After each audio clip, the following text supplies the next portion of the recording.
మహాపరిశుద్ధుడా, మహోన్నతుడా, మహిమగల యేసుక్రీస్తు ప్రభువా, మీ పరిశుద్ధ నామమునకై ఎనలేని స్తుతులు స్తోత్రములు వందనాలు చెల్లిస్తున్నాం ఆయన. మరోమారు ఈ పునరుద్ధాన దినాన నాయన నీ దివ్యమైనటువంటి సముఖంలో మేము చేరి నీ నామాన్ని మహిమపరిచి కనపరిచి గొప్ప కృపను మాకు దయచేసినందుకు మీకు వందనాలు తండ్రి. మీ దివ్యమైన సాన్నిధ్యం కొరకై మీ సన్నిధిలో మేము అర్థిస్తున్నాం. నీ సన్నిధిని మాకు తోడుగా ఉంచి ఈ ఆరాధన ఆది నుండి అంతం వరకు మీ ఆత్మధైర్యం నడిపించండి ప్రభువా. నైనా మీ యొక్క ఔన్నత్యతను, మీ యొక్క గొప్పతనాన్ని మేము జ్ఞాపకం చేసుకుంటూ నేను మహిమపరచడానికి కావలసినటువంటి గాత్రములను, ఆ హృదయాన్ని, మనస్సును మాకు దయచేయండి ప్రభువా. పెదవులతో వచించేటటువంటి మాటలు కాదు కానీ అంతరంగంలో నుంచి పెలుబికి వచ్చేటటువంటి ఆరాధనను మీకు అర్పించడానికి మాకు సహాయంగా దయచేయండి ప్రభువా. నాయన, ఆరాధన చేయడానికి కావలసినటువంటి ఆత్మను, ఆ హృదయాన్ని మాకు దయచేయమని సన్నిధిలో ప్రార్థన చేస్తున్నాను. నీ నామానికి మహిమకరముగా నా తండ్రి నీ దివ్యమైన సాన్నిధ్యం మాకు తోడుగా ఉంచి నడిపించండి. గానాలాపన ద్వారా నీ నామాన్ని మహిమపరుచుకొని, వాక్య పరిచర్య ద్వారా నీ నామాన్ని నా తండ్రి మహిమపరుచుకొని నాతో ప్రతి ఒక్కరితో సూటిగా సంభాషించమని సందులో ప్రార్థన చేస్తున్నాను. కూర్చిన బిడ్డలందరినీ ప్రత్యేకంగా దర్శించండి నాయన. ఆన్లైన్లో వీక్షిస్తున్నటువంటి బిడ్డలను ప్రత్యేకంగా దర్శించండి. ప్రతి ఒక్కరితో నీ యొక్క సాన్నిధ్యము తోడించి ప్రతి ఒక్కరిని నా తండ్రిని బలపరిచి స్థిరపరిచి నీ సన్నిధిలో అద్భుతంగా ముందుకు నడిపించమని సందులో ప్రార్థన చేస్తున్నాను. మరొకసారి ఒక చక్కటి ఆరాధన మేము చేయడానికి మీరే సహాయం చేయండి. మహిమగల ప్రభావం మీకు ఇచ్చేస్తాం. మా ప్రభువును ప్రియరక్షకుడైన యేసుక్రీస్తు వారి అతి శ్రేష్ఠ నామమున ప్రార్థించి వేడుకుంటున్నాం తండ్రి. ప్రార్థన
ప్రార్థనే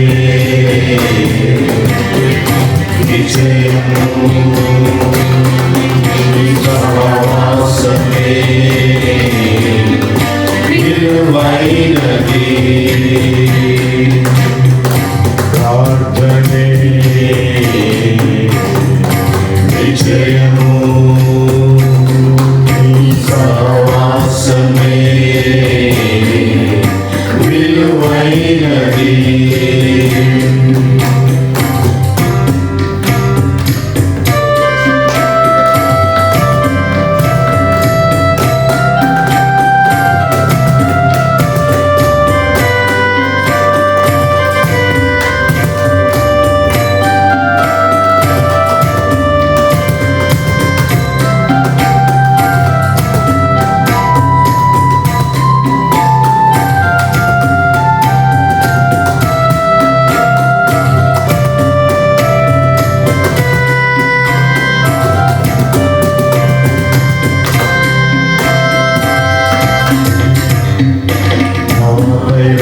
రాజముందే వారిని క్షమించే ప్రార్థన నా స్థితిని గ్రహించి పరిశీలన ప్రార్థన రక్షణ కొరకైన భారము నీ మనసు కలిగి సేవా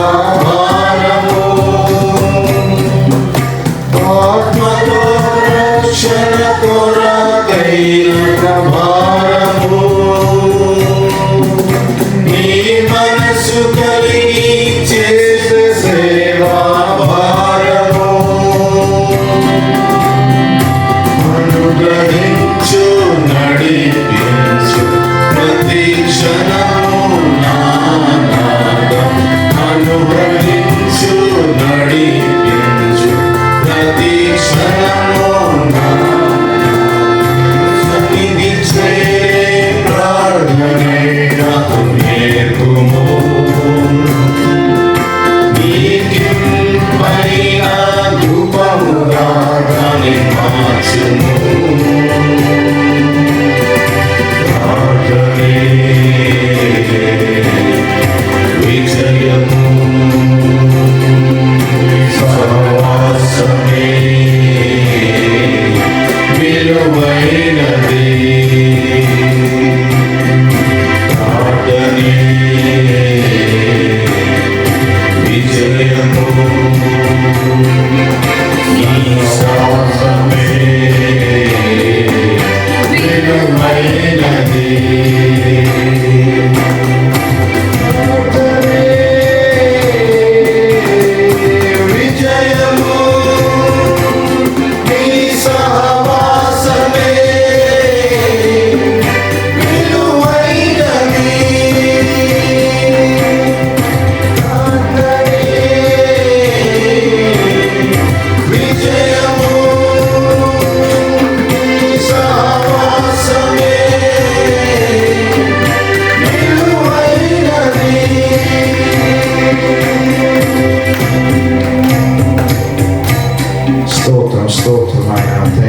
Thank you, Father. We praise you, Master. We thank you, Lord, for your abundant grace, Lord, for your mercy, Lord.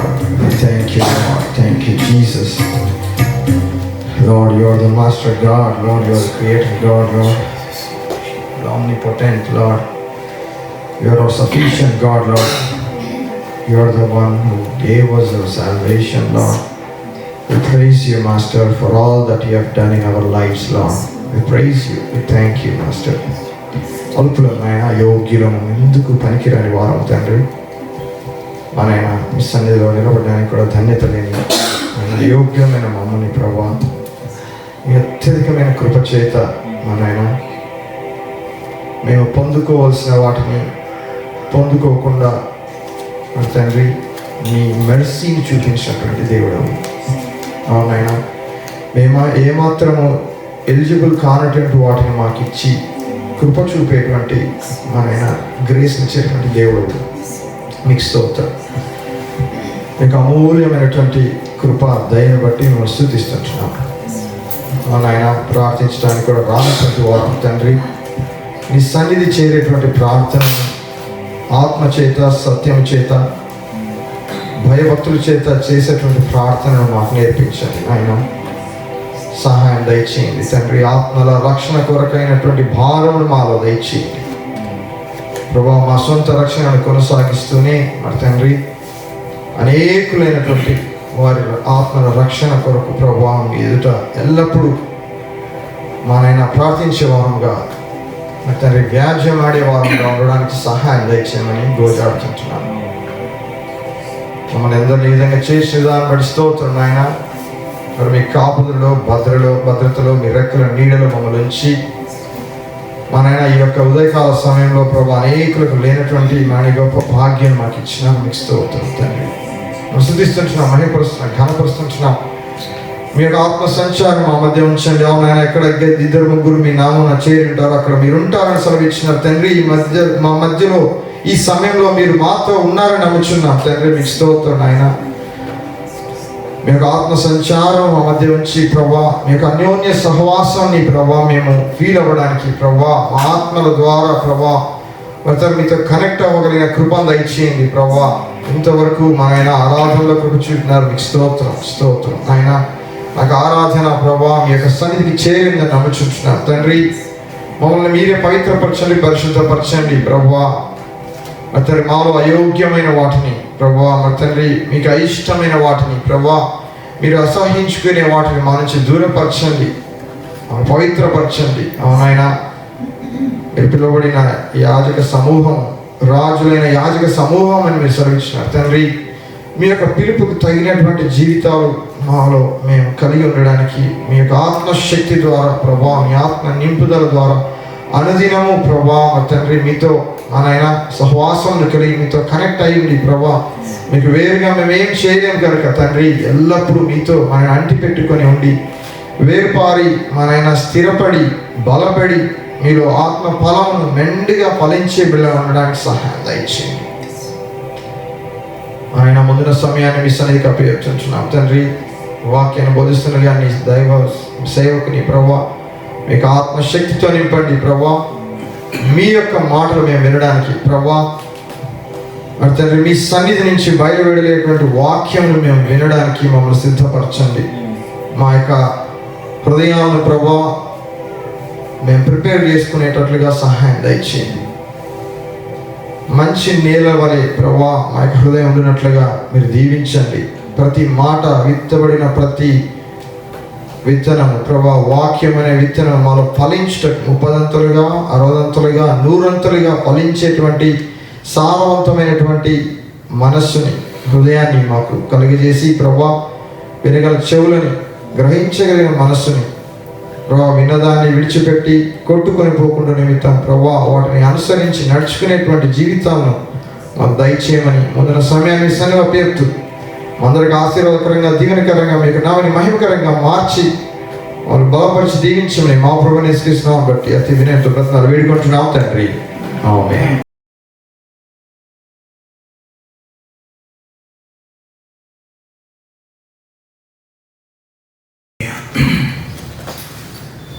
దేవునికి స్తోత్రం, దేవునికి మహిమ. మరొకసారి ప్రభువుని యేసుక్రీస్తునామములో వచ్చిన మీ అందరికీ వీక్షిస్తున్న మీ అందరికీ కూడా శుభవందనాలు.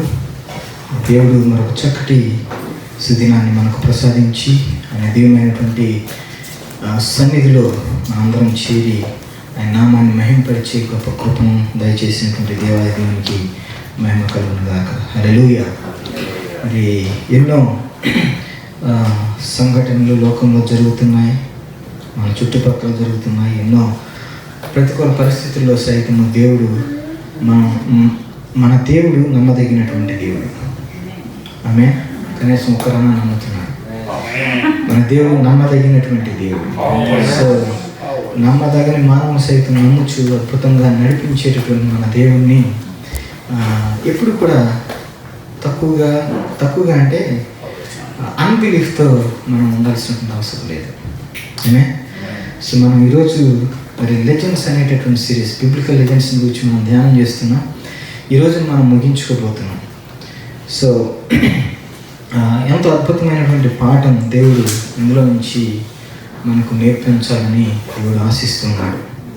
మరి 127 సంస్థానాలకు అధిపతిగా ఉన్నటువంటి రాజు ఆయన.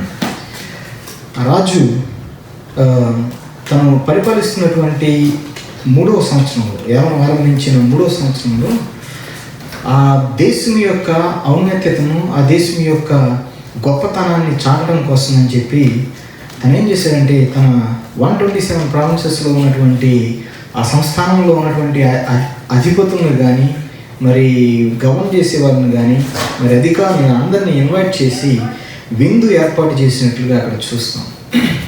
అయితే ఆ విందు ఏర్పాటు చేసినప్పుడు ఆ విందు ఎన్ని రోజులు ఏర్పాటు చేశారో తెలుసా? దాదాపు 180 రోజులు, దాదాపు కాదు 180 రోజులు విందు చేసినట్లుగా చూస్తాం. అంటే ఆ సామ్రాజ్యం యొక్క ఔన్నత్యతను చాటడం కోసం ఆ రాజుకు వచ్చినటువంటి ఆలోచన అన్నమాట.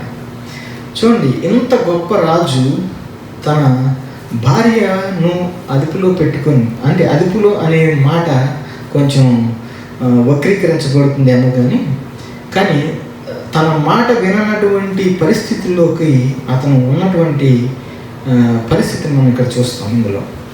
అయితే ఆ 180 రోజుల విందు ముగిసేటటువంటి సమయంలో మరొక 7 days స్పెషల్ ఫీస్ట్ అనమాట. ఈ 180 రోజులు స్పెషల్ ఫీస్టే. మరొక 7 days అంటే ఇక దాన్ని ఏమనొచ్చు అంటే గ్రాండ్ ఫినాలే అనొచ్చాము విందులో.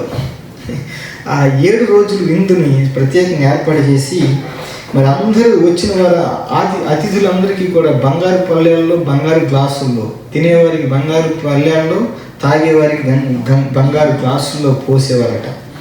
సో వారందరూ మద్యం మత్తులో ఉండి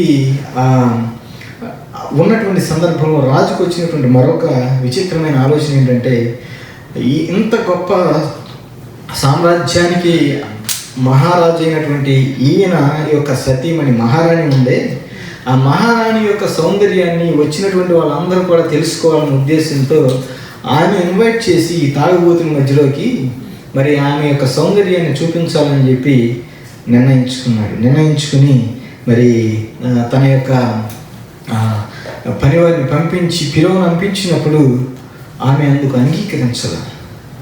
చూడండి, ఇంతమంది తాగుబోతుల మధ్యలోకి వచ్చి నా సౌందర్యాన్ని నేను అక్కడ ప్రదర్శించాలా అని ససేమిరా అంది ఆ దేశ మహారాణి అయినటువంటి వష్టి. అయితే ఎప్పుడైతే రాజు యొక్క మాటను తిరస్కరించిందో రాజుకు ఆగ్రహం కట్టలు ముంచుకొచ్చి మరి అక్కడ రాజ్య ఆస్థానంలో ఉన్నటువంటి మరి కొంతమంది అడ్వైజర్స్ ఉన్నారే, వారి సలహా తీసుకుని ఏం చేయాలి ఇటువంటి సమయంలో, మహారాణిని ఏం చేయాలి అని అంటే వారి సలహా తీసుకుని వారి సలహా ప్రకారముగా నడిచి ఇక ఆమెను రాజ్యంలో నుంచి వెలివేయడం, రాజ్యానికి మరి ఎన్నడూ కూడా ఇక తను వివాహం చేసుకోవటం కానీ, తను మరి పిల్లలను కానీ వేరే తోడు లేకోకుండా ఎప్పుడు కూడా లోన్లీగా ఉండేటట్టుగా చేయాలని నిర్ణయించుకొని ఆమెను పంపించి వేసినటువంటి సందర్భం. మరి లాంగ్ స్టోరీ షార్ట్, ఈ స్టోరీ ఎంత చెప్తే ఈ రోజంతా సరిపోతాయి. అయితే ఒక యూదా దేశం నుంచి వచ్చినటువంటి ఒక ఆర్ఫన్, ఆమె ఎంత గొప్ప సామ్రాజ్యానికి మహారాణి అయింది తర్వాత ఈ కథలో. గమనించండి, తన సొంత ప్రజలను రక్షించడానికి రాజును సహితము సవాలు చేసి మరి రాజు ఇచ్చినటువంటి డిగ్రీని ధిక్కరించే సాహసం చేసి చేసినటువంటి ఆమె ఒక చెరలో ఉండి చిన్నపిల్లగా అక్కడే పెరిగి తన కజిన్ కుటుంబంలో పెరిగినటువంటి ఆ యూదుల అనాథ మహారాణి అయి ఆమె ఆ మహోన్నతమైనటువంటి ఆ రాజ్యానికి, పారసీకుల దేశానికి మహారాణి అయింది. ఈరోజు కూడా యూదులు ఆమెను జ్ఞాపకం చేసుకుంటూ ఉంటారు. So Esther became a legend in her own time. So ఈరోజు మనం ధ్యానం చేసుకునేటటువంటి బిబ్లికల్ లెజెండ్స్లో మనం ధ్యానం చేసుకునే వ్యక్తి ఎస్తేర్. ఈరోజు మనం గమనించినట్లయితే సహజ ముఖ్యంగా లెజెండ్స్ని, ఈ బిబ్లికల్ లెజెండ్స్ని మనం ధ్యానం చేసుకుంటున్నామంటే ఏం చేస్తున్నామంటే, ఎవరైతే వారి జీవితాల్లోనికి దేవుడిని ఆహ్వానించారో, వారి స్టోరీలోనికి దేవుడిని ఆహ్వానించారో, వారి కథను గురించి, వారి యొక్క చరిత్రను గురించి మనం జ్ఞాపకం చేసుకుంటున్నాం. ఎందుకంటే దేవుణ్ణి వారు కనుక ఆహ్వానించకుండా ఉంటే వారి కథ వేరేలాగా ఉండేది. కానీ దేవుణ్ణి వారి జీవితంలో ప్రత్యేకంగా ఆహ్వానించబట్టి వారి స్టోరీ అద్భుతమైనటువంటి మార్పు చెందింది. So they invited God to be part of the story. అలా చేయటం వలన మరి వారి యొక్క ప్రాధాన్యత, ఎందుకంటే ఈ ప్రతి వ్యక్తి యొక్క స్టోరీకి శిల్పకారుడు ఎవరు? సాక్షాత్తు ఆ దేవాది దేవుడే. ఆ శిల్పకారుడైనటువంటి ఆ దేవాది దేవుని యొక్క ఆ స్టోరీలో నీవు నేను పాత్రలుగా ఇమిడిపోవాలి అంటే ఆ దేవాది దేవుడిని మన జీవితంలో, మన హృదయంలో మనం ఆహ్వానించాలి. హల్లెలూయా. అందుకే ఈ బైబిల్ నిండా ఎన్నో అద్భుతమైనటువంటి స్టోరీస్, ప్రతి స్టోరీ కూడా ఎంతో మన హృదయాన్ని ప్రతిబింబించేదిగా, మన హృదయంలో లోతుల్లో మరి ఎంతో నిలిచిపోయేటటువంటి స్టోరీస్గా అవి ఉన్నాయి. ఎందుకు అవి మనకు ఇమిడిపోయేటటువంటి, ప్రతిబింబించేటటువంటిగా ఉన్నాయంటే దేవుడు మనల్ని ఆ విధంగా సృష్టించాడు. యోహాను సువార్త 1:12 మనం చూసినట్లయితే, తన్ను ఎందరు అంగీకరించురో వారికి అందరికీ, అనగా తన నామమందు విశ్వాసం ఉంచినటువంటి వారికి దేవుని పిల్లలగుటకు ఆయన అధికారం అనుగ్రహించాడట. దేవునికి మహిమ కలుగుగా. అంటే he has adopted us into his family. అంటే ఎవరైతే ఆయన విశ్వసించారో, ఆయన ఆహ్వానించారో వారి జీవితంలోకి, వారి స్టోరీలోకి, వారిని దేవుడు తన కుటుంబంలోనికి ఆహ్వానించాడట. ఎంతో అద్భుతం కదా. So he brings us into his family, he brings us into the story that he is writing in history. ఈ చరిత్రలో దేవుడు రాసేటటువంటి ప్రతి కథలో కూడా, ప్రతి వ్యక్తి కథలో కూడా ఆయన ఇన్వాల్వ్మెంట్ ఉన్నట్లయితే ఆ కథ, ఆ స్టోరీ ఎంతో అద్భుతంగా మార్పు చెందుతుంది. సో ఇవాళ మరి నేను ఎంకరేజ్ చేయాలనుకునేటటువంటి మాట ఏంటంటే, దేవుడు మనం ఒక చోట పెట్టాడు అంటే హీ ప్లేసెస్, అంటే ఒక స్ట్రాటజీతో ఆయన మనం ప్లేస్లో పెడతాడు. ఊరికే మనం అనుకోవచ్చు, నేను ఎంతో జ్ఞానయుక్తంగా నేను ఆలోచన చేసి నేను ఈ ప్లేస్లో ఈరోజు ఉండగలిగాను అని మనం అనుకోవచ్చు. దేవుని యొక్క జ్ఞానం, మన జ్ఞానం ఎలాంటిదండి? ఎందుకు పనికిరాదు కదా, అసలు ఏ మాత్రం కూడా పనికిరాదు. సో మనల్ని పెట్టిన చోట మనల్ని కూడా హీరోని చేయాలని దేవుడు అనుకుంటున్నాడు, లెజెండ్స్గా చేయాలని దేవుడు అనుకుంటున్నాడు. అంటే మన పాత్రల ద్వారా కూడా అద్భుతమైనటువంటి స్టోరీ రాయాలని దేవుడు ఆశిస్తూ ఉన్నాడు. నమ్ముతున్నారా? నమ్మితే దేవుని మహిమపరచాలి. హల్లెలూయా. సో ఆల్ ఆఫ్ అస్ ఏదో ఒక సందర్భంలో, అంటే మనం కలిగి ఉన్నటువంటి రోల్ ఏదైనప్పటికీ, అది పేరెంట్ రోలే కానివ్వండి, ఫ్రెండ్ రోలే కానివ్వండి, లేకపోతే ఒక లీడర్షిప్ రోల్ కానివ్వండి, లేకపోతే ఒక టీచర్ కానీ, లేకపోతే మీరు ఒక కొలీగ్గా కానీ, అంటే ఏ రోల్ మీరు కలిగి ఉన్నప్పటికీ ఆ రోల్ ద్వారా మీరు ఏం చేస్తున్నారంటే మరొకరిని ఇన్ఫ్లుయెన్స్ చేస్తున్నారు. అవునా? ఎందుకంటే మనకు తెలియకపోయినా, ఉదాహరణకి మన ఇంట్లో మన పేరెంట్గా పిల్లల పైన మన ఇన్ఫ్లుయెన్స్ ఎంత ఉంటుందో ఎప్పుడైనా ఆలోచన చేశారా? ఎందుకంటే అది జస్ట్ ఉదాహరణ. అది అలా మన జీవితంలో ఏ రోల్ చూసుకున్నప్పటికీ ఆ రోల్ ద్వారా మనం మరొకరిని ప్రభావితం చేస్తున్నాం. క్వశ్చన్ ఏంటంటే, నీవు ఇతరులను ఇన్ఫ్లుయెన్స్ చేస్తున్నావా లేదా అనేది కాదు, కానీ ఎందుకంటే డెఫినెట్గా ఇన్ఫ్లుయెన్స్ చేస్తావు నీ యొక్క పాత్ర ద్వారా. అయితే ఎలా నువ్వు ఇన్ఫ్లుయెన్స్ చేస్తున్నావు అనేది ఇక్కడ ప్రశ్న. ఎలా నువ్వు ఇన్ఫ్లుయెన్స్ చేస్తున్నావు? సో మరి మనకున్నటువంటి కొద్ది సమయంలో ఎస్తేరు గ్రంథం నుంచి ప్రత్యేకంగా 3 ప్రశ్నలు వేసి ఆ 3 ప్రశ్నల నుంచి మనం ధ్యానం చేయబోతున్నాం. ఏమే? సో ఎస్తేరు గ్రంథాన్ని తీసి పెట్టుకున్నట్లయితే కొన్ని స్క్రిప్చర్స్, ఎందుకంటే ఇదంతా ఇంపార్టెంటే ప్రతిదీ కూడా, కానీ అక్కడక్కడ కొన్ని మాటలు మనం చూద్దాం. మొట్టమొదటి క్వశ్చన్ ఏంటంటే, మీరు ఎవరి మాట వింటున్నారు? The first question is, who are you listening to? ఎవరి మాట వింటున్నారు? సత్యమా, అసత్యమా? ఏ మాట వింటున్నావు? మీరు గమనించినట్లయితే సత్యం ఎప్పుడు కూడా కంటీజియస్ కాదు,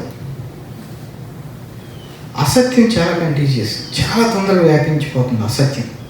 మీరు గమనించండి, సత్యాన్ని స్ప్రెడ్ చేయలేము ఎక్కువగా. ఊరికి ఎక్కువ స్ప్రెడ్ చేసినా అది స్ప్రెడ్ అవ్వదు, ఎంత స్ప్రెడ్ చేద్దాం అనుకున్నాం.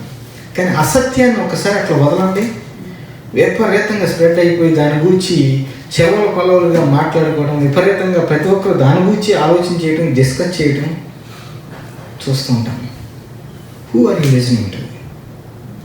సత్యాన్ని వింటున్నావా, అసత్యాన్ని వింటున్నావా? గమనించండి ప్రియమైన బిడ్డలారా. ఎందుకు ఈ మాట చెప్తున్నానంటే, మనందరం కూడా సత్యాన్ని వింటున్నామని భ్రమపడుతున్నాం. ఎందుకు ఈ మాట అంటున్నానంటే, ఎక్కువగా మన ఇన్ఫ్లుయెన్స్ అంటే మనపై ప్రభావితం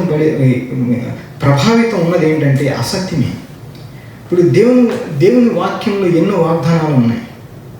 అవన్నీ బైబిల్కి పరిమితమైనవా, లేకపోతే గోడలకు తగిలించుకునేవా, లేదా తల కింద పెట్టుకుని పడుకునేవా వాగ్దానాలు? కాదు కదా. అవన్నీ కూడా మనం స్వతంత్రించుకొని, మనం స్వాధీనం చేసుకొని, మనకి సంబంధించినటువంటి వాగ్దానాలు. అవి తీసుకొని విశ్వాసంతో దేవుని సంఘంలో ముందుకు అడుగు వేయాల్సినటువంటి మనం ఏం చేస్తున్నామంటే, వాటిని బైబిల్లోనే అక్కడే ఉంచేస్తున్నాం, లేదా గోడలకు తగిలిస్తున్నాం, లేదా పక్కన పెడుతున్నాం. అవసరమైనప్పుడు వాటి గురించి మాట్లాడతాం. అవునా? గాఢాంధకారపు లోయలో నేను సంచరించినను ఏ అపాయమునకు నేను భయపడను. అది ఊరికి బైబిల్కి పరిమితమా? అంటే మనలో మన మాట జస్ట్. తర్వాత ఇంకో మాట, నా కుడి పక్కన ఎంతమంది అమ్మా? 1000 మంది పడినా, 10,000 మంది కూలినా, అంటే అది జస్ట్ బైబిల్కి పరిమితమా? Who are you listening to? దేవుని మాట వింటున్నావా, లేదా భ్రమపరిచేటటువంటి మాటలు విని భ్రమపడుతున్నావా? ఇక్కడ రాజు అహష్వరోష్ ఏం చేస్తున్నాడంటే, రాణి విషయంలో తన తప్పుడు సలహాదారుల మాట విని రాణిని రాజ్యం నుంచి వెలివేశాడు. తను తీసుకున్నటువంటి ఆ నిర్ణయానికి తర్వాత ఎంతో రిగ్రెట్ అయినట్లుగా చరిత్ర చెప్తుంది. అంటే before he take up Esther as the queen, ఆ కాలంలో, ఆ పీరియడ్లో. తర్వాత హామాన్ అనేటటువంటి వ్యక్తి, మరో క్యారెక్టర్ని చూస్తాం ఇందులో ఎస్తర్ గ్రంథంలో. హామాన్ అనేటటువంటి వాడు, he listen to all the wrong people. వాడి జీవితంలో అందరూ తప్పుడు సలహాలు ఇచ్చినటువంటి వాడే, కుటుంబం తప్పుడు సలహాలు ఇచ్చింది, తన చుట్టూ ఉన్నటువంటి మిత్రులు కూడా తప్పుడు సలహాలు ఇచ్చినటువంటి వారే. అయితే ఇక్కడ ఇంట్రెస్టింగ్ విషయం ఏంటంటే, ఎస్తర్ గ్రంథం 3:3లో ఒక మాటను చూస్తాం. రాజు గుమ్మముననున్న రాజసేవకులు, నీవు రాజాజ్ఞను ఎందుకు మీరుచున్నావని మొర్దెకైని అడిగిరి. ఈ ప్రకారము వారు ప్రతిదినము అతనితో చెప్పుచూ వచ్చినను అతడు వారి మాట చెవిని పెట్టకపోయిన గనుక వారు మొర్దెకై యొక్క మాటలు స్థిరపడునో లేదో చూతుమని దానిని హమానుకు తెలియజేశారంట.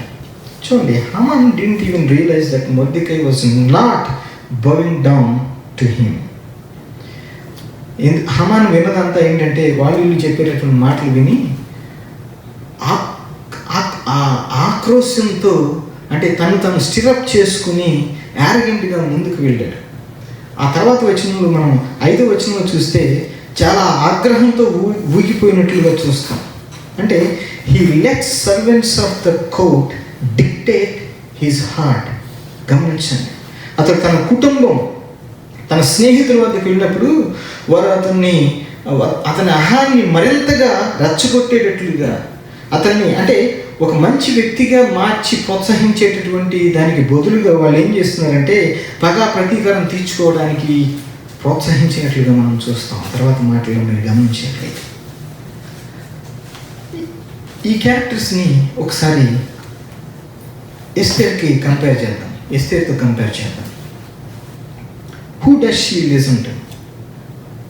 ఎస్తేర్ ఎవరే మాటలు వింది? ఎవరి మాటలు ఉంది? మొర్దెకై మాటలు ఉంది. మొర్దెకై ఏం చెప్పాడంటే, నువ్వు అక్కడికి వెళ్ళినప్పుడు ఎవరన్నా నువ్వు అసలు నీ బ్యాక్గ్రౌండ్ ఏంటని అడిగితే ఎవ్వరికి నువ్వు ఈ యొక్క బ్యాక్గ్రౌండ్ నువ్వు చెప్పొద్దు అని అంటాడు. అనంతే నోరు మూసుకుని తన యొక్క బ్యాక్గ్రౌండ్ని ఎక్కడ రివీల్ చేసినట్లు మనం చూడాలి. తన యొక్క ఎథ్నిసిటీని తను రివీల్ చేయాలి. అంతేకాకుండా మరి రాజకోటలకు మొట్టమొదటిసారిగా ఆ అంతఃపురంలోనికి వచ్చినప్పుడు హేగే అనేటటువంటి వానికి ఆమె అప్పగింపబడినప్పుడు హేగే ఆమె పట్ల ఒక సాఫ్ట్ కార్నర్ కలిగినటువంటి వాడిగా ఉండి అతను చెప్పినటువంటి ప్రతిదీ కూడా ఆమె చేసినట్లుగా మనం చూస్తాం. అంటే ఆమె తన మాటలు వింది, హేగే మాటలు వింది. అంటే she believe that he is leading her and teaching her in the right way. Yes he did. అంతేకాకుండా ఈమె యొక్క క్యారెక్టర్ని మనం ఆలోచన చేసినట్లయితే she was teachable and humble. ఎవరైతే టీచబుల్గా హంబుల్గా ఉంటారో వారు దేవుని యొక్క మాట నిజంగా వారి హృదయంలో చేర్చుకోగలుగుతారు. సో మొర్దెకై తర్వాత వచ్చి ఇంకొక విషయం అడుగుతారు.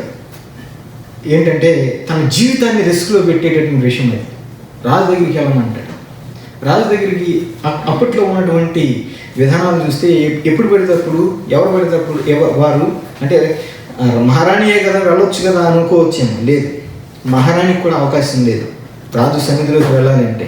రాజు అనుమతి లేకోకుండా, రాజు సెలవు లేకోకుండా రాజు సన్నిధిలోకి వెళ్ళేటటువంటి అవకాశము మహారాణికి కూడా లేదు. అటువంటి సమయంలో తన యొక్క ప్రాణాన్ని త్యజించి ఆమె చేసింది. అక్కడ who are we listening to? ఎవరి మాటలు మనం వింటున్నాం? ప్రియమిత్రులారా, ఇప్పుడు నేను చెప్పేటటువంటి మాట మీలో చాలామంది అంగీకరించకపోవచ్చు, స్పెషల్గా ఉమెన్. ఎస్తేరు అసలు ఇందులో నిజమైనటువంటి హీరోనా అనే సందేహం వస్తుంది ఒకసారి. కారణం ఏంటంటే behind every great hero there will be somebody, some voice of influence. అది ఏం చేస్తుందంటే వారిని నిజంగా హీరోయిక్గా నిలబెడుతుంది. ఈమె వెనుక వాయిస్ ఎవరంటే మొర్దెకై. మొర్దెకై యొక్క స్వరాన్ని, ఆయన యొక్క మాటను ఆమె తూచే తప్పకుండా అక్కడ నెరవేర్చినట్లుగా ఆయన ఇన్స్ట్రక్షన్స్, ఆయన అడ్వైస్ ఆమె తీసుకుంది. ఎందుకంటే ఎస్తేరు ఆ విధంగా అంగీకరించింది కాబట్టే తన ప్రజలను విమోచించడానికి కారకురాలైంది. దేవునికి మహిమ కలుగుగాక. హల్లెలూయా. So who are we listening to? Are we listening to the people who will tell us what we want to hear? అంటే ఆ సమయంలో కొంతమంది కొన్ని మాటలు చెప్తుంటే ఎంతో ఆహ్లాదంగా అనిపిస్తుంది, మనసుకి ఎంతో ఉల్లాసంగా ఉప్పొంగేటట్లుగా అనిపిస్తుంది. అది విన్నప్పుడల్లా వాళ్ళు మళ్ళీ అట్లాంటి మాటలు మాట్లాడితే బాగుండు, వాళ్ళు మరలా వచ్చి మనతో అట్లాంటి మాటలు మాట్లాడితే బాగుండు అని అనిపిస్తుంది. కానీ that might leads to your distraction. That might leads to Haman విషయం అదే జరిగింది. వాళ్ళు చెప్తుంటే ఆహా బ్రహ్మాండంగా అనిపించింది హామానికి, ఆహా ఎంతో చక్కగా ఉంది కదా ఈ విషయం అనిపించింది. కానీ తుదకు అది తన మరణానికి దారి తీసినట్లుగా చూస్తాం. ప్రియమిత్రులారా, కొంతమంది మన మంచి కోరి ఒక్కొక్కసారి ఘాటుగా మాట్లాడతారు. ఆ మాటలు మన మనసుకు నచ్చదు, నొప్పిస్తూ ఉంటుంది, గాయపరిచినట్లు ఉంటుంది. కానీ ఆ మాట మనల్ని సరైనటువంటి మార్గంలో నడిపించేటటువంటి మాట, మనల్ని బలపరిచే మాట, మనల్ని దైవికంగా ముందుకు నడిపించేటటువంటి మాటలు. దేవునికి మహిమ కలుగుతుంది. కానీ ఆ మాటలు చేదుగా ఉంటాయి, రుచించు, గాయపరచబడినట్లుగా అనిపిస్తుంది. అందుకే సామెతల్లో ఒక మాట ఉంటుంది, మేలు కోరి స్నేహితుడు ఏం చేస్తాడట? గాయములు చేస్తాడట. పగవాడేమో లెక్కలేని ముద్దులు పెడతాయి. బ్రహ్మాండంగా అనిపిస్తుంది మనకి ఆ ముద్దులు. కానీ పగవాళ్ళకి అవ్వక్కర్లా, మన చుట్టూ ఉండేవాళ్ళు పగవాళ్ళే అవ్వక్కర్లా, మిత్రులే ఉంటారు. ఆహా ఓహో అనేటట్లుగా మాట్లాడుతూ ఉంటారు. మనకి ఇంకేముంది, అసలు రెక్కల్లో వచ్చి పైకి ఎగిరిపోయినట్టుగా అనిపిస్తుంటుంది. కానీ జాగ్రత్త, హామాన్ ప్రజలు చెప్పేది విన్నాడు. అది అతనికి ఆ క్షణంలో మంచి అనుభూతిని కలిగించింది. కానీ కాలక్రమేణా అది అతను నాశనం చేసింది, అతను తినేసింది, అతని పతనానికి దారితీసింది. అయితే Esther she listen to people. అంటే డిఫికల్ట్ టైమ్స్లో, కష్టమైనప్పటికీ ఆ సవాల్ని తీసుకుందామె. రాజు దగ్గరికి వెళ్ళు అన్నప్పుడు తన ప్రాణాన్ని సైతం లెక్క చేయలేదు. ఆమె ఆ క్షణంలో కష్టమైన సూచన విన్నది, కానీ అది భవిష్యత్తులో ఆమె విజయానికి దారి తీసినటువంటిది. ఏమే ఓ పాస్టర్ గారు ఒక మాట అంటాడు, మీ స్నేహితులు మీ జీవిత నాణ్యతను మరియు దిశను నిర్ణయిస్తారట. తెలుసా? మీ స్నేహితులు, అది చాలా ఎంతో లోతైన మాట, ఎంతో అద్భుతమైన స్టేట్మెంట్ అది. So your friends will determine the quality and direction of your life. ఒక్కొక్కసారి మనం ఎక్కువగా వినేటటువంటి కొన్ని వాయిస్లు ఉంటాయి. సహజంగా మిత్రుల వాయిస్లే ఉంటాయి. అవి మీరు గమనించాలి. ఎక్కువ మిత్రుల వాయిస్లు మనకు వినపడుతూ ఉంటాయి.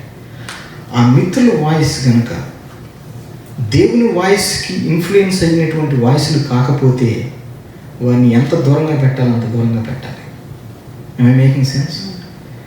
ఎందుకంటే నీవు ఎక్కువ ఏ మాటలు వింటున్నావో వారు దేవుని మాటలు విని దేవునికి ప్రభావితులైనటువంటి వారు కాకపోతే వారి మాటలు పొరపాటును కూడా నువ్వు తీసుకోవద్దు.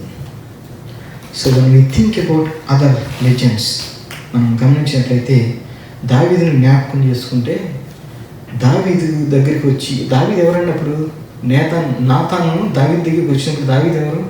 ఒక మహారాజు. అప్పట్లో ఆ సామ్రాజ్యంలో అసలు తిరుగులేని మహారాజుగా మరి ఉన్నటువంటి వాడు నాతాను అక్కడికి వచ్చి గద్దించి, అంటే నువ్వే అని చెప్పి ఏదైతే చూపించినప్పుడు దావీదు అసలు దాన్ని ఎవరికి మూడో కంటికి తెలియకుండా నాతాన్ని మట్టి పెట్టేసి తన జీవితం తను జీవించవచ్చు. కానీ అలా చేసేదా? నాతాను అలా చేయదా. ఆ తప్పును సరి చేసుకోవడానికి తన మనస్సుని మరి దేవుని వైపు తిప్పాడు. దేవునికి స్తోత్రం కలుగునాక. Who are you listening to? ఎవరి మాటని నువ్వు వింటున్నావు? ప్రియదేవుడా, చాలా సులభం అతనికి నాతాన్ని మట్టి పెట్టేసి అంత మరుగు చేయడం. కానీ దావీదుకు తెలుసు. దావీదు అందుకే తన జీవితం పూర్తిగా ట్రాన్స్ఫార్మ్ అయిపోయి అసలు చరిత్ర మరుపు తిప్పేటటువంటి జీవితంగా మారిపోయి, తర్వాత దేవుడే సాక్షాత్తు దేవాది దేవుడే దావీదుని గురించి సాక్ష్యం ఇచ్చేటటువంటి మాట, నా హృదయానుసారుడైనటువంటి వాడు దావీదు అని దేవుడు తన గురించి మాట్లాడతాడు. Hallelujah. Who are we listening to? Who are we listening to? యెహోషువకు మోషే ఉన్నాడు, ఎలీషాకు ఏలియా, సౌలుకి బర్నబా, తిమోతికి పౌలు ఉన్నట్లుగా నీకు ఎవరున్నారు? Who are we listening to? That will change the way we live.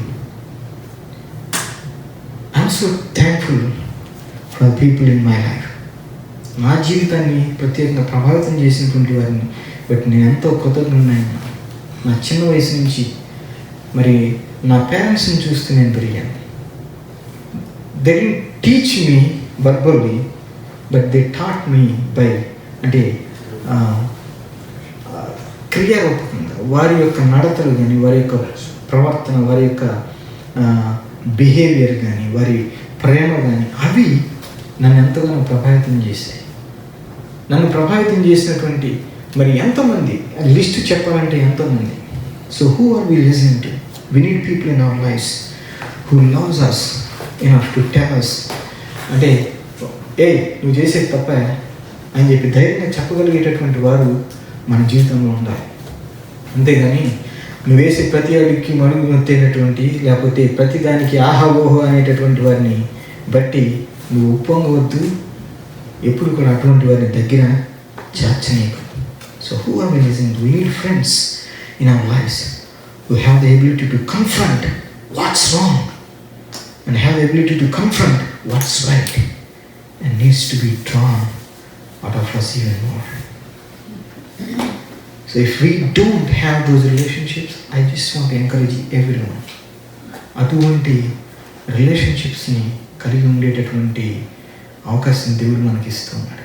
మీరు ఉండేటటువంటి చోట, మీరు పనిచేసేటటువంటి చోట, లేకపోతే సంఘంలో మరి డిఫరెంట్ పరిచర్యల్లో మీరు ఇన్వాల్వ్ అవ్వడం ద్వారా, డిఫరెంట్ కనెక్షన్స్ మీరు కలిగి ఉండటం ద్వారా దేవుడు అటువంటి అవకాశం మనకు కలుగు చేస్తాడు. సో మీ జీవితంలో అత్యంత ప్రభావవంతమైనటువంటి స్వరాలు దేవుని స్వరం ద్వారా అత్యంత ప్రభావమైనటువంటి స్వరాలుగా అవి ఉండాలి. So who are we listening to? Number 2, question number 2, మీరు ఎవరికి సేవ చేస్తున్నారు? Who are you serving? Who are you serving? నీకున్నటువంటి పొజిషన్ కానీ, నీకున్నటువంటి పవర్ కానీ, ఇన్ఫ్లుయెన్స్ కానీ నిన్ను నీవు సర్వ్ చేసుకోవడానికి ఉపయోగిస్తున్నావా, లేదా ఇతరులకి ఉపయోగపడేటట్లుగా ఉంటున్నావా? ఏదైనా అధికారం ఇవ్వబడినప్పుడు ఆ అధికారాన్ని ఏ విధంగా నువ్వు వినియోగిస్తున్నావు? హమాన్ అయితే obviously he used the power to serve himself, not to serve the people. అతనికి అధికారం రాజు దగ్గర నుంచి వచ్చింది. మరి ఆ అథారిటీ, ఆ రింగ్ పెట్టి, ఆ రింగ్ అనేది సూచనగా ఉండేది. అప్పుడు ఇక రాజు గారు ఇచ్చినటువంటి రింగ్ అంటే అది అధికారానికి సూచన అన్నమాట. అంత అధికారం రింగ్ రాజు దగ్గర నుంచి పొందుకున్నటువంటి అతగాడు use it to write a decree to exterminate an entire people group. ఒక గ్రూప్ మొత్తాన్ని, అంటే తనకు ఉన్నటువంటి పగ ఒకడి మీద ఉన్నటువంటి పగ మొత్తం ఆ జాతి మొత్తాన్ని లేపేయాలనేటటువంటి తీవ్రమైనటువంటి పగగా మారిపోయింది అతగాడికి. గమనించండి. Who are you serving? Think of what he could have done. ఆ అధికారంతో ఎంత అద్భుతమైన కార్యాలు చేయొచ్చు ఒకసారి ఆలోచించి. కానీ he chose to serve himself, not the people. He misused the authority that was given, the power that was given to him. హామాను మరి చాలా గ్రాండ్గా ప్లాన్ చేశాడు ఈ ఇతగాడిని చంపడానికి, అలాగే ఆ గ్రూప్ అందరినీ చంపడానికి. కానీ బైబిల్లో మనం గమనించినట్లయితే ప్రతిసారి కూడా మీరు గమనించండి, అతడు ఇంటికి వెళ్ళినప్పుడు ప్రతిసారి ఇంట్లో ఉన్నవారు కానీ, మిత్రులు కానీ అతడు ముచ్చటించినటువంటి మాటలు, 2 మాటలు. ఒకటి, రాజు ఎంతగా అతన్ని నమ్ముతున్నాడు, అభిమానిస్తున్నాడు అనేటటువంటిది ఒకటైతే, రెండో మాట ఏంటి తెలుసా? ఎంత కక్షతో మొర్దెకై పట్ల వ్యవహరిస్తున్నాడు అనేటటువంటి ఈ 2 మాటలు ఎక్కువగా సంభాషించినట్టు చూస్తాం ఇందులో. హామాను అంటే రాజు తనను మెచ్చుకునేటటువంటి, అంటే రాజు ఇచ్చినటువంటి స్థానాన్ని గురించి మాట్లాడటం, రెండవదిగా తనకున్నటువంటి పగను గురించి మాట్లాడటం. Who are you serving? అయితే మరి మరొక పక్కన ఇంకొక సినారియో మనం గమనించినట్లయితే, మొర్దెకై కానీ, ఎస్తేరు కానీ వారి యొక్క ఇన్ఫ్లుయెన్స్ని చాలా డిఫరెంట్ పర్పస్ కోసం వినియోగించినట్లుగా చూస్తాం. అవునా?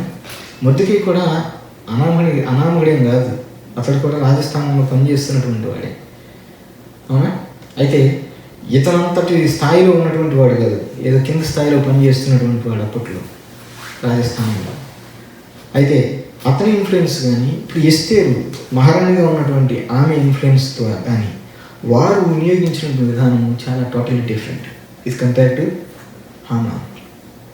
హామాన్ అయితే దుర్వినియోగపరిచాడు. కానీ ఇక్కడ గమనించినట్లయితే హర్తహషస్సు మరి రాజుగా రాకముందు ఎస్తేరు యొక్క సౌందర్యం అసలు ఈ లోకానికి ఎవరికీ తెలియదు. ఆమె చిన్న పిల్లగా ఉన్నప్పుడే, అనాథగా ఉన్నప్పుడు తీసుకొచ్చి తన దగ్గర పెట్టుకుని పెంచాడు మొర్దెకై పెంచాడు. అంత అద్భుతంగా, ఎంతో శ్రద్ధగా, మరి జాగ్రత్తగా పెంచి తను మొర్దెకై మనం అబ్జర్వ్ చేసినట్లయితే ఎంతసేపు తన హృదయం అంతా తన ప్రజల పట్ల ఉన్నటువంటి వాడు. ఎంతసేపు నా ప్రజలు తన ఆలోచన మీరు గమనించండి. ఇక్కడ మనం గమనించినట్లయితే ఎస్తేరేమో తన జీవితాన్ని పణంగా పెట్టి రాజు ముందుకు వెళ్ళింది. ఆమె తన స్థానాన్ని, తన ప్రభావాన్ని, తన అధికారాన్ని ఇతరుల కొరకు వినియోగించింది. అయితే ఇక్కడ గమనించినట్లయితే ఎందుకు ఇలా వినియోగించిందంటే she listened to the instructions of his cousin, her cousin. అవునా? గమనించండి, ఆయన ఏమంటాడంటే ఒక మాట అంటే 4:14 మాట నుంచి వస్తాం. నీవు ఈ సమయమును బట్టియే రాజ్యమునకు ఉచితవేమో ఆలోచించుకో అని చెప్తాడు. నువ్వు ఈ సమయం బట్టి రాజ్యానికి వచ్చేవేమో. ఇంతకుముందు చెప్పాను, దేవుడు మనం ఒక ప్లేస్లో పెట్టాడంటే ఒక స్ట్రాటజీ ఉంటుంది దేవుడికి. ఆ పర్పస్ ఏంటో వి డోంట్ నో.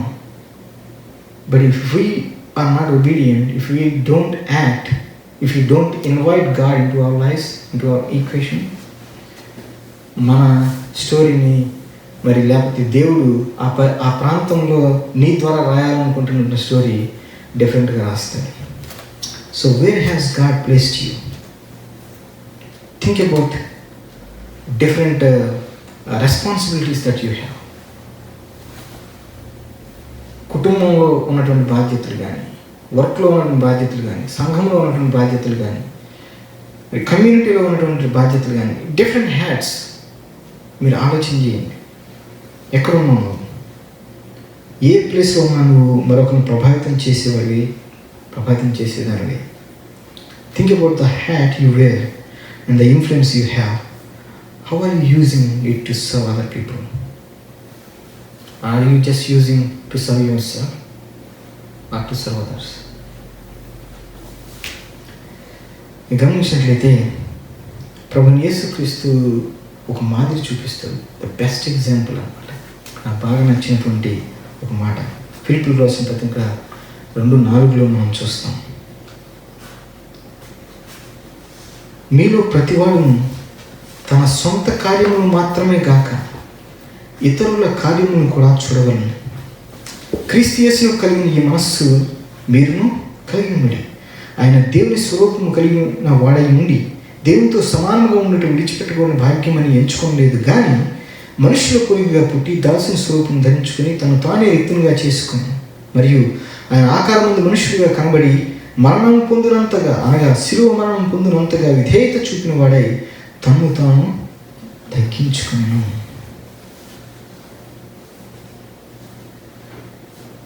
మీ యొక్క ఇన్ఫ్లుయెన్స్ ద్వారా ఇతరులకి సేవ చేయాలనుకుంటే దిస్ ఇస్ ద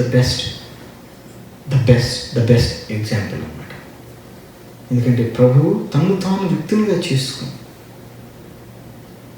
విధేయత చూపినంత, అంటే తను తాను తగ్గించుకొని శిలువ మరణము పొందినంతగా విధేయత చూపాడట. చూడండి, ఈ 2 మాటలు చాలా ఇంపార్టెంట్. తగ్గించుకోవడం, విధేయత చూపించడం, తర్వాత దేవుని మన ఈక్వేషన్లోకి ఆహ్వానించడం. సో ఇతరులకు సేవ చేసేటప్పుడు ఈ మాటలు మనం ఎప్పుడు కూడా మర్చిపోవద్దు.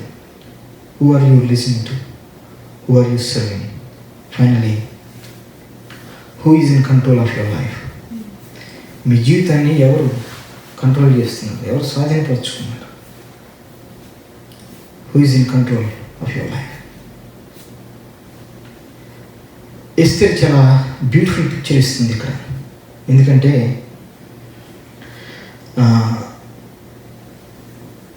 అంతఃపురంలో నాట్యం చేయడానికి వెళ్ళినప్పుడు ఆ సినారియో కనుక మనం అబ్జర్వ్ చేసినట్లయితే వీ కెన్ సీ సంథింగ్. అంటే ఒక 2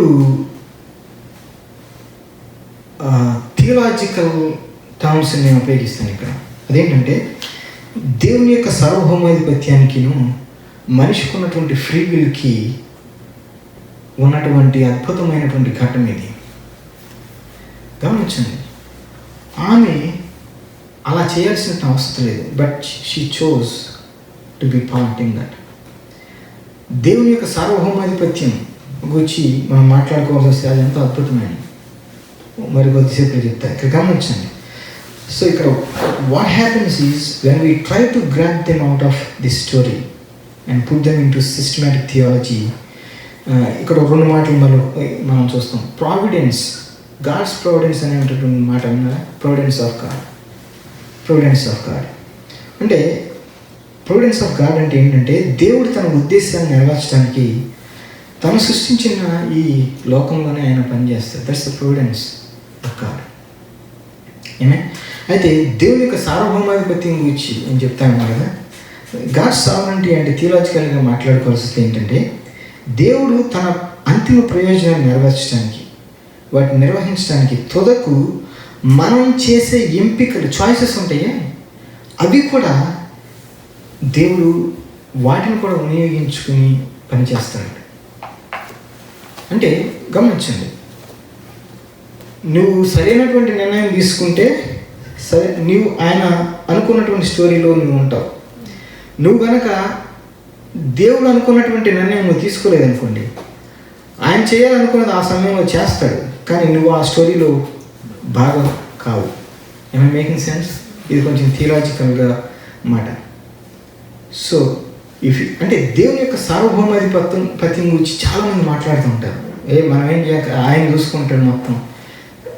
దేర్ ఆర్ 2 things. ఆయన ఫ్రీ విల్ కూడా ఇచ్చాడు మనకి. ఏమే? సో ఆ ఫ్రీ విల్, ఆ చాయిస్ ఏదైతే ఉందో ఆ చాయిస్ నువ్వు ఎంపిక చేసుకునే దాన్ని బట్టి నువ్వు ఆయన సార్వభౌమాధిపత్యంలో ఇముడుతున్నావా లేదా అనేది మరి అది దాగి ఉందన్నమాట. So God is in control ultimately. There is no doubt in it. ఏమే? ఆయనే ప్రతిదీ సాధ్యమే ఉంది. కానీ మనం ఆ విధంగా జీవిస్తున్నామా? ఆయన కంట్రోల్లో ప్రతిదీ ఉందని చెప్పి మనం నమ్ముతున్నామా? నమ్మితే ఈరోజు సర్వీస్ ఈ విధంగా ఉంటుందా? అంటే నేను మరోలాగా ఎవరిని తగ్గించి మాట్లాడని నా ఉద్దేశం కాదు. కానీ రియల్గా మనం ప్రాక్టికల్గా మనం ఆలోచన చేస్తే ఒక్కొక్కసారి మనం చాలా వెనకబడి ఉన్నాం దేవుని యొక్క విశ్వాసంలో అని అనిపిస్తుంది. సో దేవుని యొక్క సార్వభౌమాధిపత్యం గురించి మాట్లాడుకునేటటువంటి మనం దేవుని నమ్ముతున్నాం, దేవుడు ప్రతి విషయంలో కంట్రోల్లో, ప్రతి విషయాన్ని కంట్రోల్లో ఉన్నాడు అని చెప్పి అనుకుంటున్నాం. కానీ do we live in such a way that communicates that we believe that? Who is in control? నీ జీవితాన్ని ఎవరు కంట్రోల్ చేస్తున్నారు? ఈ స్టోరీలో కనుక మనం చూస్తే మొర్దెకై, ఎస్తేర్ వాళ్ళిద్దరూ కూడా దేవుడే ప్రతిదీ కూడా కంట్రోల్లో, ప్రతిదీ కూడా దేవుని కంట్రోల్లోనే ఉంది అని నమ్మిన వాళ్ళు వీళ్ళిద్దరూ కూడా. గమనించండి. ఇక్కడ ఇంట్రెస్టింగ్ థింగ్ ఏంటంటే బైబిల్లో 2 పుస్తకాలు, 66 పుస్తకాల్లో 2 పుస్తకాల్లో దేవుని యొక్క మాట డైరెక్ట్గా మనకు ప్రస్తావించబడదు. అందులో ఇది ఒక పుస్తకం, ఎస్తేర్ గ్రంథం. ఎస్తేర్ గ్రంథంలో దేవుని గురించిన ప్రస్తావన డైరెక్ట్గా మనకి ఉండదు. కానీ ఈ కథలో మనం ఆలోచించినప్పుడు దేవుని ప్రజలు నిర్మూలన కాబోతున్నారు అనేటటువంటి విషయం మనం పదే చూస్తాం. అవునా? అంటే దేవుని కూర్చున్నటువంటి మాట డైరెక్ట్గా లేకపోయినప్పటికీ, ఆయన మెన్షన్ చేయబడకపోయినప్పటికీ, ఇక్కడ ఆయన ప్రజలను గురించి ప్రస్తావించినప్పుడు ఇండైరెక్ట్గా ఆయన్ని ప్రస్తావించినట్లే. అవునా? చూడండి, హామాను ఏమనుకున్నాడంటే అసలు ఈ ప్రజలందరినీ తుడిచేయాలనుకున్నాడు. గమనించండి, ఇక్కడ ఈ మాటను అర్థం చేసుకోండి. ఒక శాసనం కూడా, ఒక ఎడిక్ట్ కూడా వచ్చింది అక్కడికి, వీళ్ళందరినీ తుడిచేయాలనేటటువంటిది. చూడండి, ఒకసారి రాజు దగ్గర నుంచి ఒక శాసనం వచ్చిందంటే దాన్ని తిరగరాయడం అనేది చాలా కష్టం అన్నమాట. చాలా కష్టం. గమనించండి. కానీ ఇక్కడ గమనించండి, ఈ సమయంలో వారు కనుక నిర్మూలించబడి ఉంటే, తుడిచివేయబడి ఉంటే, అంటే హామాను చేసిన ప్లాన్ ప్రకారంగా జరిగి ఉంటే దేవుని యొక్క రక్షణ, విమోచన మొత్తం ప్రణాళిక ఇక్కడితో ఆగిపోయేదేమో. అవునా? గమనించండి. ఒకవేళ ఆ రక్షణ మన దాకా వచ్చేది కదా, అక్కడితో క్లోజ్ అయిపోయింది. బట్ ఇక్కడే మనం అర్థం చేసుకోవాలి, దేవుని యొక్క సార్వభౌమాధిపత్యం, మనిషి యొక్క ఫ్రీ విల్ ఉన్న ఇంపార్టెన్స్ ఇక్కడ మనం అర్థం చేసుకోవాలి.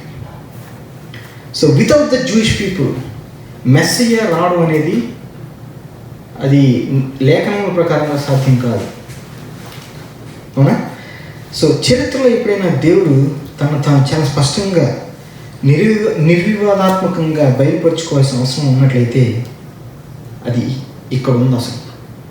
బట్ ఈ పుస్తకంలో ఆయన బయలుపరుచుకున్నట్లుగా, ఆయనకు నామం బయలుపడినట్లుగా మనం చూడాలి, అవునా? బట్ అంతర్లీనంగా దేవుడు అద్భుతంగా ఇక్కడ పనిచేస్తున్నాడు. సైలెంట్గా, అంటే ఈ స్టోరీ ఎస్తేరు పుస్తకంలో అంతర్లీనంగా సైలెంట్గా ఉంది. దీనికి మరొక కారణం కూడా తర్వాత నేను చివరి ముగింపులో చెప్తాను. So but it doesn't mean he wasn't working. దేవుడు ఒక్కొక్కసారి మౌనంగా ఉండి మనకేమీ కనపట్టలేదు అనుకుని నా మాట వినట్లేదు, నన్ను పట్టించుకోవట్లేదు దేవుడు అనుకోమాను. ఎప్పుడు అనుకోవద్దు. ఆయన సైలెంట్గా ఉన్నాడు అంటే ఆయన అంతర్లీనంగా ఏదో పని చేస్తూనే ఉన్నాడు. సో మొర్దెకై దేవుని యొక్క సార్వభౌమాధిపత్యాన్ని గుర్తించాడు. అందుకే ఆయన ఏమంటున్నాడు తెలుసా? 4:13 ఒకసారి ఓపెన్ చేయండి అందరూ, ఈ మాట గమనించండి. 4:13 నీవు ఈ సమయమందు ఏమీయూ మాట్లాడక మౌనముగా నున్న ఎడల యూదులకు సహాయమును విడుదలయు మరి యొక్క దిక్కు నుండి వచ్చును గాని నీవును నీ తండ్రి ఇంటి వారు నశించుదురు. నీవు ఈ సమయమును బట్టియే రాజ్యమునకు వచ్చితివేమో ఆలోచించుకో అని చెప్తున్నాడు. ఈ మాట అవగాహన చేసుకోండి. ఒక్కోసారి మనం అనుకోవచ్చు నేను లేకపోతే జరగదు అని.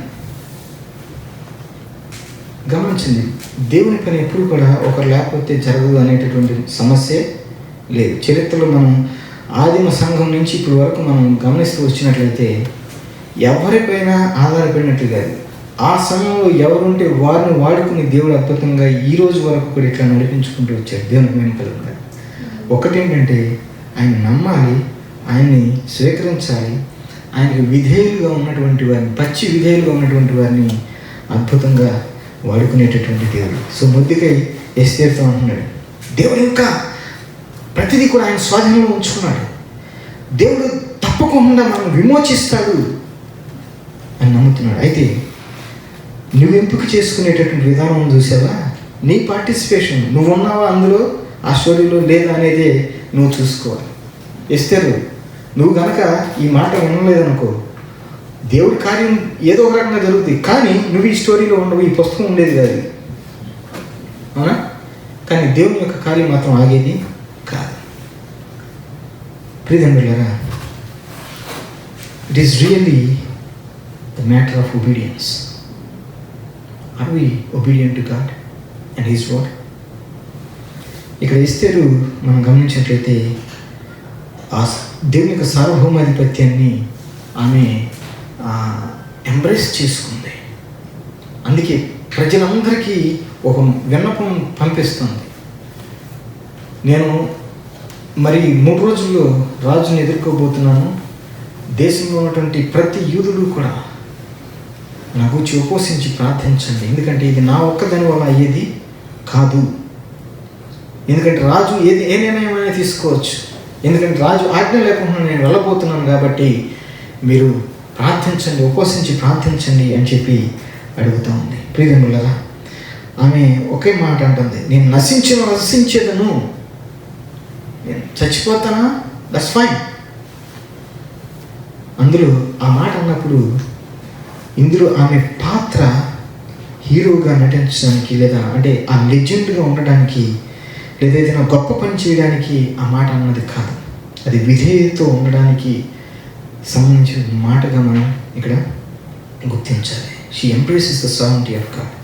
ప్రియమిత్రులారా, మన జీవితం ఎవరి స్వాధీనం ఉందో మనకు తెలిసినప్పుడు ఈ జీవిత కాలంలో ఓపికగా సంతృప్తిగా ఉండటానికి అది మనకి ఎంతగానో దోహదపడుతుంది. మనం ఎవరి స్వాధీనం, మనం ఎవరు కంట్రోల్ చేస్తున్నారు, ఎవరైనా నియంత్రిస్తున్నారా? ఒక్కొక్కసారి కొంతమంది డామినేట్ చేయడానికి ప్రయత్నం చేస్తుంటారు, నిన్ను పట్టుకొని లాగడానికి ప్రయత్నం చేస్తుంటారు. అంటే వారు చెప్పినట్లుగానే నువ్వు నీ జీవితం నడిపించబడాలి అన్నట్లుగా ఉంటుంది. ఎవరి మాట నువ్వు, ఎవరి స్వాధీనంలో నువ్వు ఉంటున్నావు? మన దేవుని స్వాధీనంలో ఉన్నామని నువ్వు కనుక విశ్వసిస్తున్నట్లయితే మనం ఏ సీజన్లో, అంటే మన లైఫ్ డిఫరెంట్ సీజన్స్గా నడుస్తుంటుంది. ఏ సీజన్లో ఉన్నా అది మనకు ధైర్యాన్ని ఇస్తుంది, కానీ భయాన్ని, బెంగను ఏమాత్రం కూడా ఇవ్వదు. So it gives us patience to know God's time. ఆయన సమయంలో తన కార్యం చేస్తాడు. గమనించండి, ఇక్కడ ఎస్తేరు రాజు దగ్గరికి వెళ్ళగానే రాజు ఏమంటాడంటే, మహారాణి వచ్చినటువంటి సందర్భంలో తిరస్కరించాలి. ఆయన సానుకూలంగా స్పందించి, మహారాణి నీకు ఏం కావాలో కోరుకో, నీకు సగం రాజ్యం కావాలన్న రాసి ఇచ్చేస్తానంటాడు. నేను ఆమె ఏమడుగుతుందో తెలుసా? భోజనానికి రండి అంటాను. నేను డిన్నర్ ఏర్పాటు చేస్తాను, డిన్నర్కి రండి చాలా ఉంది. అంటే డిన్నర్లో తన యొక్క అభిప్రాయాన్ని తెలియజేయాలనుకుంటాను. చూడండి, మొదటి డిన్నర్ ఏర్పాటు చేసింది, అయిపోయింది, డిన్నర్ అయిపోయి వెళ్తున్నప్పుడు మళ్ళీ అడుగుతాడు రాజు, ఏం కావాలి కోరుకు. నేనైతే మొట్టమొదటిసారి నేనే ఇస్తేనైతే కనుక మొదటి ఛాన్స్ని డెఫినెట్గా వదులుకునేవాడిని కాదు. ఎందుకంటే మళ్ళీ దొరుకుతుందో దొరకదో ఈ ఛాన్స్, మళ్ళీ ఇస్తాడో ఎవడు రాజు. ఎందుకంటే రాజుకి అపాయింట్మెంట్ దొరకడం అంటే సామాన్యమైన విషయం కాదు. ఆ అపాయింట్మెంట్ ఆయన మొట్టమొదటి ఆ బ్రెడ్ నోట్లో పెట్టకోకముందే, అంటే భోజనం చేయకముందే నేను అడిగేస్తా, ఇదిగో ఈ దుష్టుడు మా జనులందరినీ చంపాలని కోరుకుంటున్నాడు రాజు అని చెప్పి ఆ దుష్టుని కూడా పిలిచింది. బయలుదేరి వాడు కూడా పక్కనే ఉన్నాడు, వాడికి కూడా భోజనం పెడుతున్నాడు. సో నేనైతే ఇమ్మీడియట్గా చెప్పాను. కానీ ఎస్తేరు అట్లా చేయట్లా. మళ్ళీ రాజు అడిగినప్పుడు ఏం కావాలి కోరుకో అని చెప్పి వెనక్కి అడిగితే, ఇంకోసారి భోజనానికి రండి అంట. ఇంకొకసారి భోజనానికి రండి, మీతో పాటు ఇదిగో ఈయన మాత్రం తీసుకురావడం మర్చిపోవద్దు అంటాను. వారిద్దరిని భోజనానికి పిలిచింది. ప్రియములారా గమనించండి, she realised all she had to do was to obey. నేను నశించుతాను. ఈ మాట గమనించండి. ఈ మాట చాలా ఫెమిలియర్గా అనిపిస్తుందా?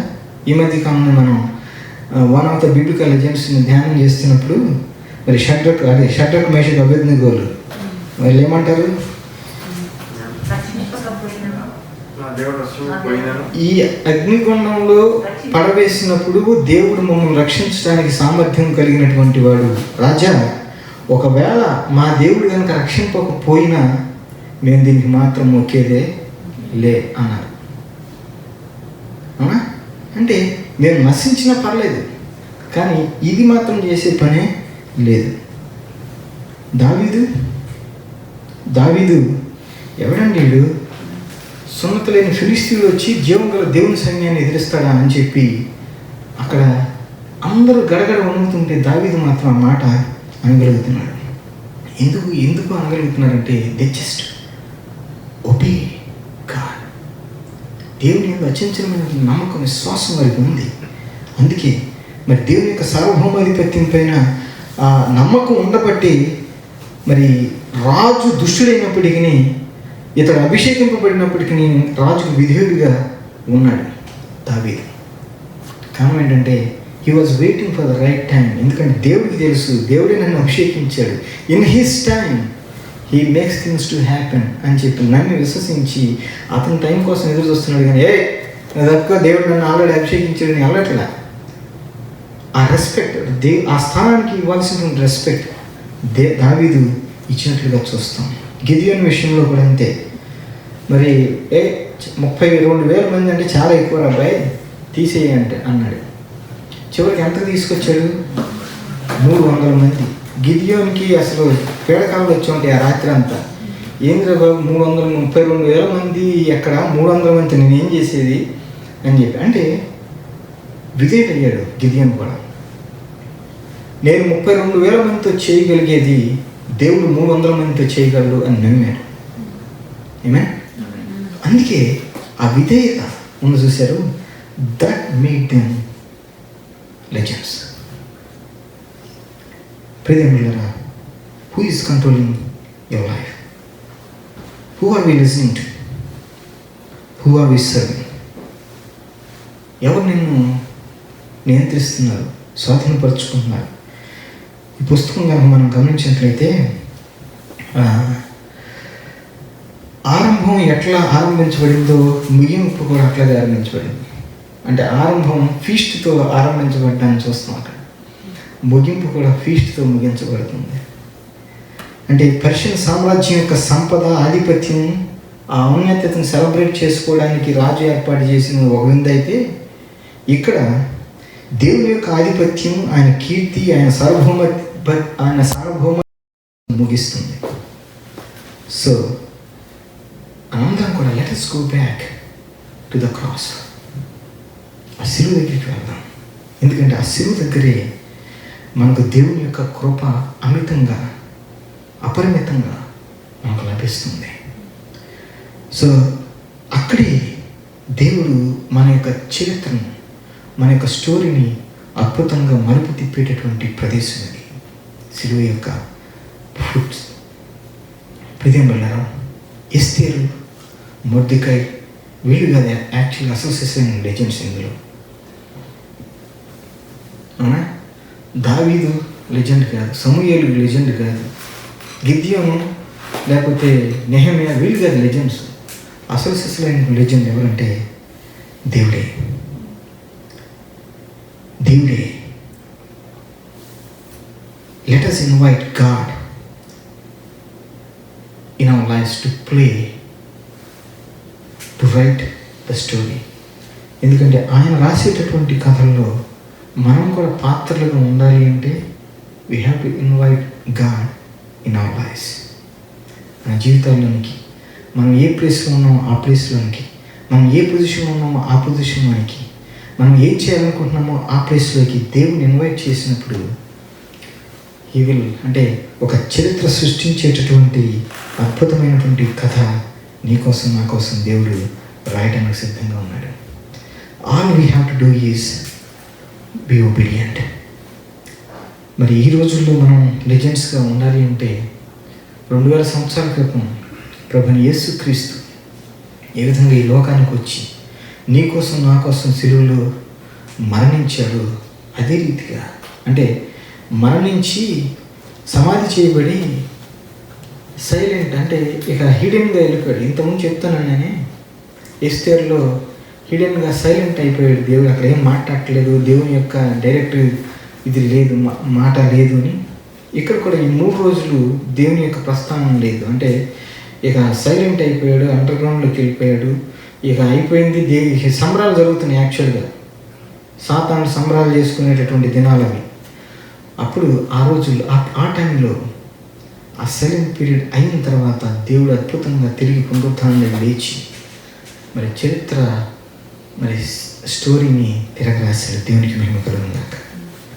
ఆయన మనలో ప్రతి ఒక్కరిపై తన దయ అనే దండాన్ని విస్తరించాడు. If you have made that decision, ఇంకా ఎవరైనా వీక్షిస్తున్నటువంటి వారు కానీ ఇక్కడ ఉన్నటువంటి వారు కానీ మీ ఉన్నటువంటి పొజిషన్, మీరు ఉన్నటువంటి పొజిషన్కి దేవుని ఇన్వైట్ చేయకపోయినట్లయితే, కంప్లీట్గా దేవునికి మీరు స్వాధీనపరుచుకున్నట్లయితే, అంటే దేవుని మాటను వినకోకుండా, దేవుని కొరకు నువ్వు సేవ చేయకుండా, మరి దేవుని యొక్క అధీనంలో నువ్వు ఉండకుండా ఉన్నట్లయితే, this is the time to invite God in your life. దేవుడు కనుక నువ్వు ఆహ్వానించినట్లయితే, వీరందరూ కూడా చేసింది అది. మనం ఇప్పుడు మాట్లాడుకున్న బిబ్లికల్ లెజెండ్స్, ఇప్పటి వరకు మాట్లాడుకున్న బిబ్లికల్ లెజెండ్స్ అంతా చేసింది ఇదే. వారు నీలాంటి నాలాంటి చాలా సర్వసాధారణమైనటువంటి వారే, కానీ అసాధారణమైనటువంటి కార్యాలు చేయడానికి గల హేతువు వారి జీవితాల్లోనికి దేవుడిని ఆహ్వానించారు. So if you invite God in your situation, in your position, in your place, then God will rewrite your story. చరిత్రని, మరి దేవుడు విరోచితమైన కథని రాసి నిన్ను కూడా లెజెండ్గా ఆ లిస్టులోకి చేర్చి, మరి దేవుని యొక్క కథలో భాగస్వామ్యంగా దేవుడు మనం చేస్తాడు. మనం చేయాల్సిందల్లా ఆ విధేయత చూపించడం. ఆమేన్. కళ్ళు మూసుకున్నట్లయితే ప్రార్థన చేసుకుందాం. జీసస్ తండ్రి, నీకు స్తోత్రం, వందనాలు నాయనా. మరొకసారి ఈ బిబ్లికల్ లెజెండ్స్ నుంచి ఈరోజు ఎంతో స్పష్టంగా మాతో సూటిగా, నాతో, మాతో, మా అందరితో సూటిగా సంభాషించిన మా దేవా, నీకు వందనాలు ప్రభువా. తండ్రి, ఎస్తేరు జీవితం ద్వారా, ఈ పుస్తకం ద్వారా ఎన్నో అద్భుతమైనటువంటి పాఠాలను మాతో మాకు నేర్పించారు, మాతో మాట్లాడారు. అవును ప్రభా, మేము ఎవరి స్వరాన్ని వింటూ ఉన్నాం, ఎవరి మాటలు మేము వింటున్నాం, ఎవరికి సేవ చేస్తున్నాం, ఎవరి అధీనంలో మేము ఉన్నాం అనేటటువంటి మాటలు, వాటికి సమాధానాలు మేము నేర్చుకున్నాం. నాయన, మీ స్వరాన్ని వినేటటువంటి వారి మాటలు మేము వినట్లుగా మాకు సహాయం చేయండి నాయన. అసత్యం ఎంతో ఫాస్ట్గా ప్రబలుతున్నటువంటి ఈ రోజుల్లో, సత్యానికి వ్యత్యాసం తెలియనటువంటి ఈ రోజుల్లో భ్రమపడిచేటటువంటి ఆత్మలు మమ్మల్ని భ్రమపరుస్తూ ఉండగా, భయముతో, భ్రాంతితో, భీతితో ఒక్కొక్కసారి తొట్టిల్లుతున్నటువంటి పరిస్థితుల్లో నీ స్వరమును వినగలిగేటటువంటి కృపను, నీ స్వరం వింటున్నటువంటి వారి మాటలు వినేటటువంటి వరముగా మేము ఉండున్నట్లు సహాయం చేయండి ప్రభు. మాకున్నటువంటి తలంతులు, మమ్మల్ని మీరు ప్లేస్ చేసినటువంటి ప్రదేశాలు, పొజిషన్స్లో మా సొంత ప్రయోజనాల కోసం మేము వాటిని వినియోగించడం కాకుండా, మిమ్మల్ని మరిహింపరిచేటటువంటి రీతిలో ఇతరుల ప్రయోజనాల కొరకు మీరు చూపించినటువంటి మాదిరి పరలోకం నుంచి ఈ లోకానికి నా నిమిత్తం, మా నిమిత్తం నిన్ను నీవు రిక్తునిగా చేసుకొని వచ్చి శిలువ మరణమంతో వరకు నీ విధేయత చూపించినటువంటి నీ మాదిరిని మేము కలిగి ఉండడానికి సహాయం చేయండి ప్రభువా. తండ్రి, నీ సార్వభౌమాధిపత్యము, మాకు నీవు ఇచ్చినటువంటి స్వేచ్ఛ, ఫ్రీ విల్, ఈ రెండు కలిసినప్పుడు ఎంత అద్భుతాలు జరుగుతాయో మరొకసారి మేము ఈ పుస్తకం నుండి నేర్చుకోవడానికి మీరు సహాయం దయచేశారు. అవును ప్రభువా, ఎస్తేర్ గనక ఆ ఫ్రీ విల్తో మరి ఆ ప్రదేశంలోనికి, ఆ రాజ్యంలోనికి, ఆ అంతఃపురంలోనికి ప్రవేశించినట్లయితే నీవు మరొకరిని వాడుకునేవాడివేమో, కానీ ఎస్తేరుని నా తండ్రి అద్భుతంగా వాడుకున్నావు. నీ యొక్క సార్వభౌమాధిపత్యం కూడా తండ్రి, మేము కూడా నీ సార్వభౌమాధిపత్యం నా తండ్రి మేము వెంబడిస్తూ, మేము సమస్తము నీ స్వాధీనంలో ఉంది అనేటటువంటి నమ్మకము కలిగినటువంటి వారమై నీకు విధేయముగా జీవిస్తూ స్పందించేటటువంటి వారముగా ఆయా సందర్భాల్లో మేము చేసుకునే ఎంపికలు మా జీవిత చరిత్రను అద్భుతంగా మలుపు తిప్పేటటువంటిగా ఉండినట్లు సహాయం చేయండి. మీరు రాసేటటువంటి స్టోరీలో మేము కూడా క్యారెక్టర్స్గా ఉండడానికి మాకు సహాయం దయచేయండి ప్రభు. ఒకవేళ మీ పరిధిలో మేము లేనట్లయితే దయతో క్షమించి నీ పరిధిలోనికి మమ్మల్ని నడిపించి నాయనా మీరు రాస్తున్నటువంటి కథలో పాత్రలుగా ఉండడానికి మాకు సహాయం దయచేయండి.